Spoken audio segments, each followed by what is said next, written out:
Sigurado ba kayong may kinalaman ng libingan na to sa nangyayaring sakit ng anak ko? Sigurado ako. Kailangan namin magsagawa ng ritual dito. Story time. Ako si Bonghil. Isa akong kilalang shaman. May isa akong naging kliyente na galing sa isang mayaman na pamilya at kinailangan nila ng tulong namin dahil yung anak niya ay may sakit na hindi malaman ko anong dahilan. Nang malaman namin to, sumang-ayon kagad kami.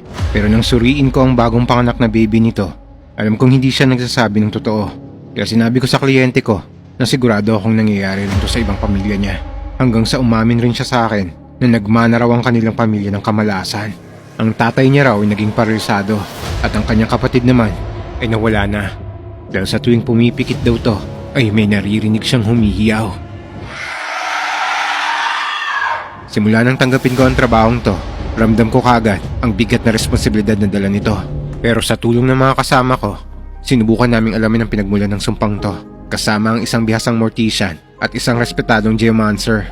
Sinuri namin ang kanilang ninuno at natuklasan na ang problema ay nagmumula sa isang libingan sa isang sagradong bundok. Pagpunta namin dito, may kakaibang aura na bumabalot sa libingan na to. Naisip namin na ang tanging paraan lang upang wakasan ng sumpa ay hukayin ng mga labi at ilipat ang mga to. Ngunit nang sinimula namin ang paghuhukay at ritual,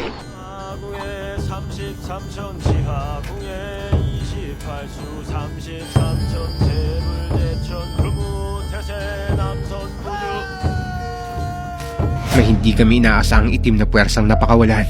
Isang itim na espiritu. Gusto niyo bang ituloy natin ang kwento? Kung oo, mas mag-e-enjoy kayo sa panonood nyo kung panonoorin nyo yan sa Loklok.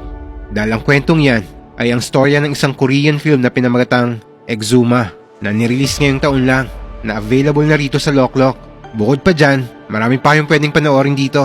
Meron din ditong drama, romance, comedy, action, sci-fi, TV series, at kahit ang mga paborito nyong anime.